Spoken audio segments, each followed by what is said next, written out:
2009. Word begins to reach the world's media that Michael Jackson has died. I thought I was going to wake up. It was a bad dream.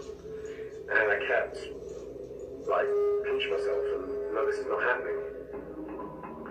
Some die-hard fans of Jackson maintain he's still alive and that the king of pop is still moonwalking among us.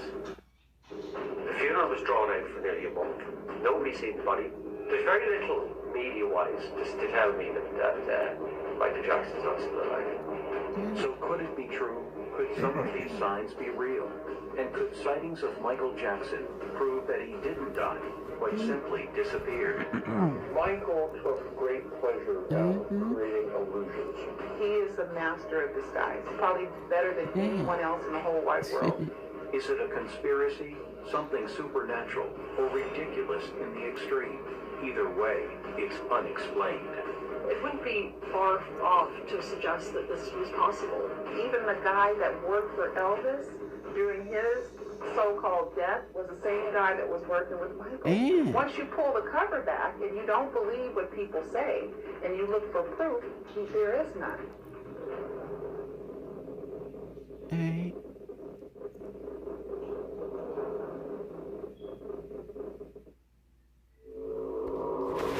Michael Jackson, one of the world's greatest entertainers, a captivating presence on stage, and a recording artist with almost unparalleled international sales. Michael Jackson, back in the day, was probably the most famous person on the planet. Michael was the greatest entertainer we have ever seen in our lifetimes, and even prior to our lifetimes, and for the foreseeable future. We've never seen anything like this. Michael Jackson was a global superstar. People in the paddy field in China to some slum in Africa, across the world, the most well-known face above anybody else. For decades, Michael had built a worldwide fan base. In the early 80s, he performed Billie Jean, and it was just mind-blowingly good. It was extraordinary. It just blew me out of the room, basically. And after that, I was addicted. It was the sequins jacket, the glove, the hat. It was the whole thing. It was the circus man. It was the performer. It was like, Peter Pan. It was just like something from a different planet, really. When we saw him moonwalk, or to lean over as if he was going to fall down in Smooth Criminal, the world was just astounded. I was 6 years old, and I saw him as the lead singer of the Jackson 5 on the Ed Sullivan Show. And I would have to say, as a little girl that was 6, he looked like he was my age, even though he was 4 years older. He looked like the first time I had ever felt love for anyone as a little girl. I remember I was in Egypt when I was in the military training some Egyptian soldiers in medicine. And, they knew I was from America. And the first thing they wanted to know was, did I know Michael Jackson? So yeah, who didn't know him? And with the recognition came the superstar lifestyle. Whenever Michael came over to the UK, into London where I was living at the time, he would give me a call and we would get together. Michael had the entire floor of the hotel. It was like something out of a Bond film. He answered the door and he was just a guy there wearing a sweatshirt and a pair of jeans. Said, come on in, gave me a big hug, gave my sister a hug. We sat down and about 6 hours later we were still there talking. The first time I met him, he was very kind, he was very sincere. Hello, nice to meet you, Brian, I've heard a lot about you. And he was bashful. It was as though a young child, like the 3T, Tosh, Terrell, and TJ, met a stranger for the first time. That's how Michael was. You were a stranger. But the second time I met him, all of a sudden I was no longer a stranger. And after many, many years, then I was part of his family. I was part of his group. And people said, oh, he's arrogant, he's mean, No. The real Michael Jackson was shy. He made you more than anything that you ever dreamt of. Michael couldn't go anywhere without attracting an absolute throng of people No wonder then that when he died, his global legion of fans were distraught. I hugged the family. I cried with them. But did he really die? Is it possible that the singer may have faked his own death and that he's living in hiding?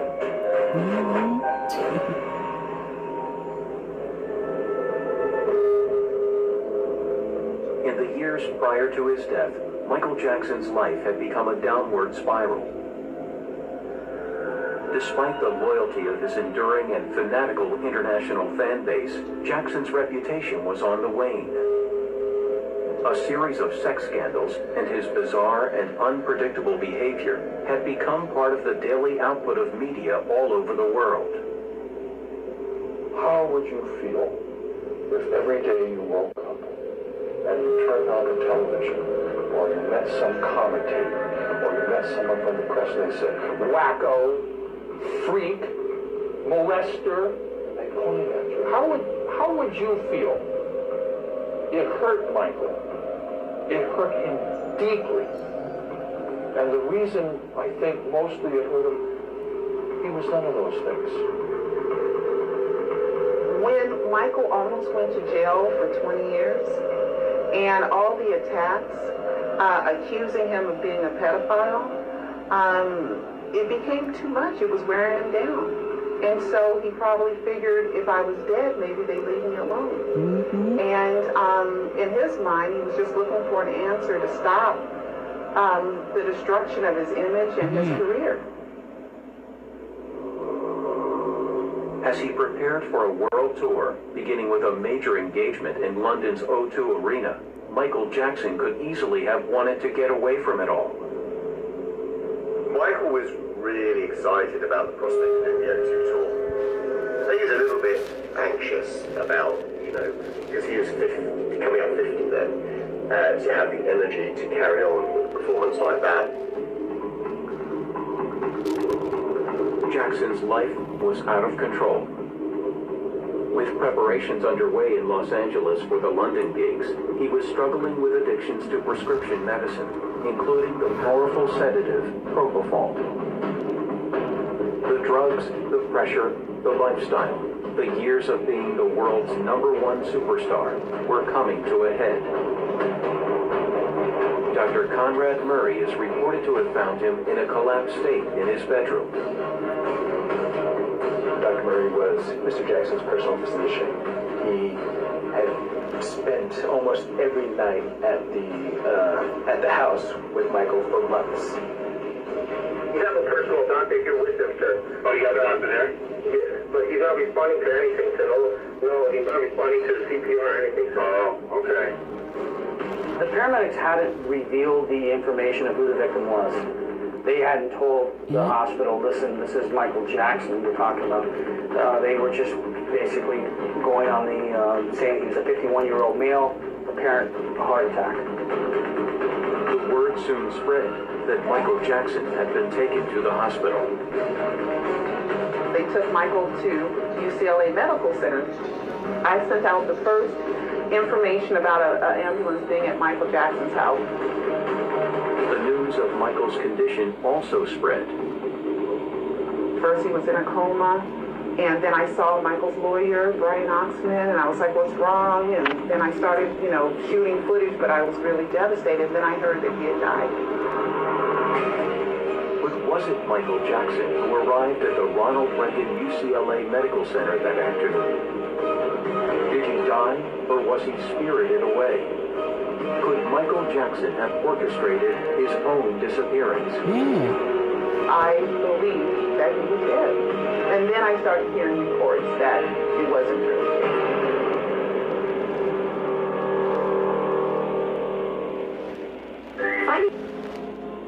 By the evening of June 25th, 2009, the news of Michael Jackson's death had spread across the world. Family, friends, and fans were united in their grief. It was hard. Michael was in the next room.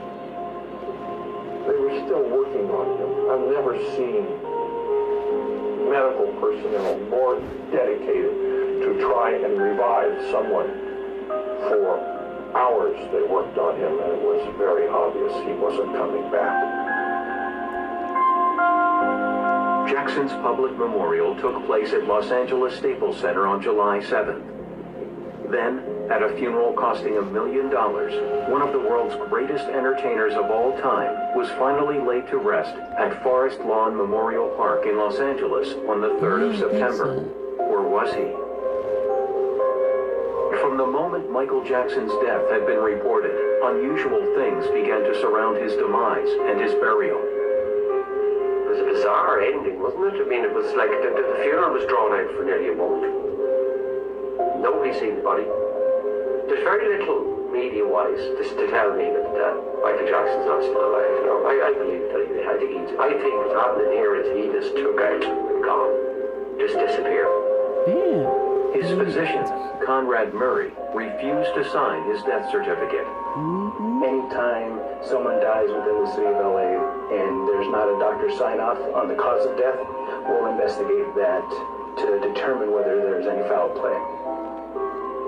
I didn't have a reason of why he didn't sign the death certificate. I just was told that he would not.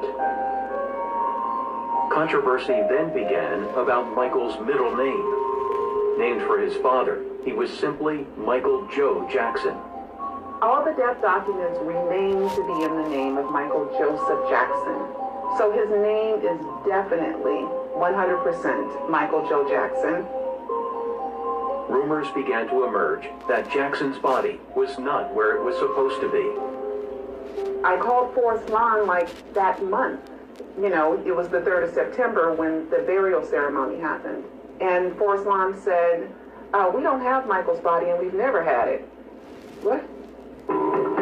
Even more curiously, the names on all of the supporting papers appeared to be wrong. His driver's licenses, and I even got a letter from the DMV confirming that. There's never been a driver's license in the name of Michael Joseph Jackson. And also his passports. Even though the coroner said he named and identified the body with the driver's license. But the driver's license you're saying you used, Mr. Coroner, doesn't exist. And Dr. Murray attested to the fact that he believed the body he saw on the afternoon Michael allegedly died was that of someone else. Conrad Murray also said that he went to the bathroom. When he came back, it wasn't the same body that he saw. He says that in a Dr. Oz interview, and he also says that in his book.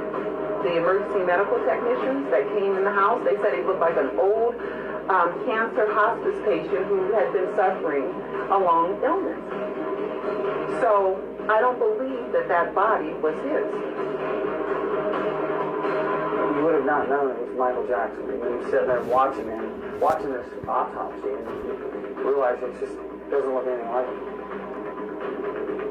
So if Michael Jackson was not at the autopsy, not in the coffin, and not in the tomb in Forest Lawns, just where was he? It's a mystery, which becomes even more curious. Once you pull the cover back and you don't believe what people say, and you look for proof, there is none. It's like all smoke and mirrors. When Jamie and Logan joined First Lead, All over the globe believe Michael Jackson is still alive. Despite a very public funeral, it's rumored that Michael faked his death and his inspiration for this audacious act, the King. In August 1977, Elvis Presley died of a heart attack brought on by substance abuse and his hedonistic lifestyle.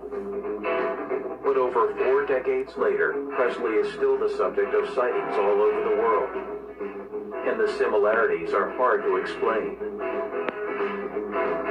It was like so many things were identical. So many, like he copied Elvis's death hoax to the point of even the guy that worked for Elvis during his so-called death, Paul Dungarware, was the same guy that was working with Michael as well. So it was just so parallel. There are question marks over the tombstones. There are questions about the bodies in the individual coffins. They say that his body was not entombed, that the coffin was empty, that this was a scam that Michael pulled. There have been numerous sightings of both over the years. and Michael had come close to death in the years prior to his supposed demise. On 9/11, Michael was in New York, a mile and a half from the Twin Towers. LaToya said he had an appointment in the Twin Towers but overslept when the Twin Towers were hit with a terrorist attack. So is it possible that the King of Pop disappeared, taking his inspiration from the King of Rock and Roll? Michael's living with Elvis, isn't he, and Marilyn Monroe and James Dean. They're all baked on little island somewhere. You know, there's so many conspiracy theories out there. I think people make up stories about anything.